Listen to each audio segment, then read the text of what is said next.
আমার স্নেহের ছাত্রছাত্রী, আমি দীপান্বিতা ম্যাডাম। আমার ইউটিউব চ্যানেল দীপাস টিচিংয়ে তোমাদের সবাইকে স্বাগত। তোমরা যারা মাধ্যমিক এবং উচ্চ মাধ্যমিক পরীক্ষা দিয়েছো, অধীর আগ্রহে রেজাল্টের জন্য অপেক্ষা করছো, তাদের জন্য কি খবর রয়েছে সেটা জানাবো। তার আগে একটা ইনফরমেশান দিয়ে রাখি, ক্লাস 12-এর জন্য। ক্লাস 12 যারা উঠেছো, সেমিস্টার 3 দেবে। সামনে সেমিস্টার 3 এবং সেমিস্টার 4 মিলিয়ে তোমাদের উচ্চ মাধ্যমিক 2027-এর পরীক্ষা হবে। তোমাদের জন্য কিন্তু আমার চ্যানেল থেকে ভরপুর ক্লাস যাচ্ছে, এবং এই ক্লাসেরও কমেন্ট সেকশানে আমি শুধু একটাই জিনিসই দেখতে পাচ্ছি, ম্যাডাম মাধ্যমিকের আপডেট দিন, এইচএসের আপডেট দিন। দেখো, যতদিন পর্যন্ত খাতা আমাদের হাতে ছিল, আমাদের সাথে হেড এক্সামিনারদের বা বোর্ডের সঙ্গে সরাসরি এই দেওয়া নেওয়া ব্যাপারটা, অর্থাৎ আমরা খাতা নিয়েছি আবার জমা দিয়েছি, এই ব্যাপারগুলো ছিল, ততদিন পর্যন্ত আমরা কিন্তু পর্ষদ বা উচ্চ মাধ্যমিক শিক্ষা সংসদের খবরগুলো ডিরেক্ট পাচ্ছিলাম। এবার যেটা হয়েছে সেটা সমস্ত নম্বর জমা পড়ে গেছে। আমি তার একদম ডে বাই ডে আপডেট তোমাদেরকে দিয়েছি। এবার তোমাদের যেটা টেনশন হচ্ছে সেটা হওয়া স্বাভাবিক, কারণ এবছর একটা বিশেষ কারণে, বিধানসভা নির্বাচনের কারণে মাধ্যমিক এবং উচ্চ মাধ্যমিক পরীক্ষা অনেকটা এগিয়ে নিয়ে আসা হয়েছে। যেহেতু এগিয়ে নিয়ে আসা হয়েছে, তোমরাও কিন্তু আশা করেছিলে যে রেজাল্টটা অনেক তাড়াতাড়ি বের হবে, এবং আমাদেরকে তো মাধ্যমিকের খাতা দেওয়ার সময় ডেট বলেই দেওয়া হয়েছিল যে এপ্রিলের 10 তারিখের মধ্যে রেজাল্ট ঘোষণা হবে। সেই মতো তড়িঘড়ি করে খাতা জমা দিতে হবে, এবং রেজাল্টের কাজও সেভাবেই দ্রুত এগোচ্ছে। যাই হোক, তোমাদেরকে আগেও একটা ভিডিওতে আমি আপডেট দিয়েছি যে এর মধ্যে যদি কিছু অসামঞ্জস্যপূর্ণ নম্বর কারোর থাকে, তাহলে কিন্তু হেড এক্সামিনারদের কাছে ফোন আসে, এবং সেগুলো মানে যেটা এক্সামিনাররা খাতা দেখেছেন এবং স্ক্রুটিনি হয়েছে, তারপরেও কিন্তু রিচেক হওয়ার কথা। তো সেই প্রক্রিয়াটা কিন্তু এখনও হয়নি। তবে এটাও আপডেট দিয়েছিলাম, পর্ষদ বা সংসদের কোনো আধিকারিক বা কর্মচারীকে কিন্তু ভোটের কাজে নিয়োগ করা হয়নি।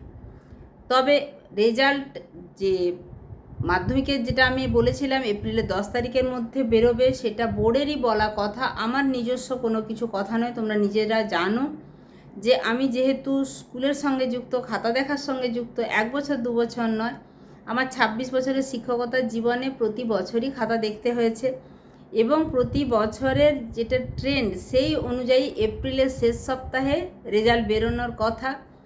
মানে পর্ষদ যেটা তাড়াতাড়ি বের করবে বলেছিল আলাদা কথা, কিন্তু অন্যান্য বছরের ট্রেন্ড যদি দেখি তাহলে এপ্রিলের শেষ সপ্তাহে বেরোনোর কথা। সেই হিসাবটা গত 5 বছরে কতদিনের মাথায় রেজাল্ট বেরিয়েছে সেটারও আপডেট দিয়েছি। কিন্তু তোমরা তো জানো এপ্রিলের শেষ সপ্তাহ 23 তারিখ এবং 29 তারিখ ভোট আছে, তাই ওই সময় রেজাল্ট বের করাটা একটু চাপের হবে। স্কুলগুলো বন্ধ থাকবে, আমাদের তো জাস্ট এই 2 তারিখ থেকে 10 তারিখ পর্যন্ত যে 5 to 9-এর সামেটিভগুলো আছে। না হলে কিন্তু প্রায়শই পুলিশ আসছে যে সেন্ট্রাল ফোর্স এলে কিন্তু স্কুলগুলোকে ছেড়ে দিতে হবে। ফলে স্কুলগুলো একটা চাপের মুখে আছে, এবং ওই সময়টাতে এপ্রিলের শেষ সপ্তাহে রেজাল্ট বের করাটা আরও বেশি চাপের হবে। তবে এই মুহূর্তে তোমাদেরকে একটা বিশেষ কথা বলে রাখি, সেটা হচ্ছে তোমরা রেজাল্টের জন্য টেনশন করছো, টেনশন হওয়াটা স্বাভাবিক। তবে একটা কথা বলি, এটাই কিন্তু যে জীবনের সমস্ত কিছু সেটা নয়।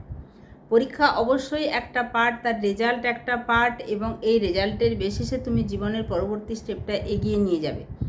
কিন্তু আলটিমেট তুমি যেটা করেছো তার ফলটাই তুমি পাবে। এখনই যে কোনো কলেজে ভর্তির জন্য প্রক্রিয়া শুরু হয়ে গেছে এরকম নয়। যখনই রেজাল্ট শুরু হবে, মানে রেজাল্ট বেরোবে, তখন দেন অ্যান্ড দেয়ার সমস্ত কলেজগুলোতে ভর্তির প্রক্রিয়া শুরু হবে। তাহলে এখন শুধু শুধু টেনশন না করে তোমরা পজিটিভ কাজে সময়টাকে লাগাও। আমাকে তোমরা আপডেট চেয়েছো, আমি এটুকু বলবো যে মিথ্যা আশ্বাস দিতে পারবো না। যেটুকু খবর পেয়েছিলাম সেটা আগে বলেছিলাম, এখন কোনো খবর পাচ্ছি না সেটাও তোমাদেরকে জানিয়ে রাখলাম। অযথা ভুয়ো খবরে কিছু কান দেবে না। রেজাল্টের আপডেট এলে অবশ্যই জানাবো। তোমরাও অফিসিয়াল ওয়েবসাইট চেক করলে রেজাল্টের ডেট জানতে পারবে। তাই অযথা টেনশান নয়, বরং সময়টাকে কাজে লাগাও, পজিটিভ কিছু, এখন কিছু পারলে কোর্স করো, একদম সময় নষ্ট নয়। এই রেজাল্ট তৈরি মানে রেজাল্টের কপি দেখা হয়েছে, নম্বর আপলোড হয়েছে, এবার ট্যাবুলেশান, মার্কশিট, এই সমস্ত যে প্রক্রিয়াগুলো সেগুলো খুব একটা যে তাড়াহুড়ো করা যায় সেরকমও নয়, তাতে আবার ভুল হওয়ার সম্ভাবনা থাকে। 2026-এর উচ্চ মাধ্যমিক পরীক্ষার্থী তারা খুব ভালো করে জানো যে সংসদকে বারংবার অস্বস্তির মুখে পড়তে হয়েছে। তো সেই সব কথা মাথায় রেখেই একটু সাবধানী পদক্ষেপে এগোতে চাইছে সংসদ বা পর্ষদ। তোমাদের সবার রেজাল্ট যে যেরকম পরীক্ষা দিয়েছো সেই রকমই রেজাল্ট হবে, সে নিয়ে চিন্তার কিছু নেই।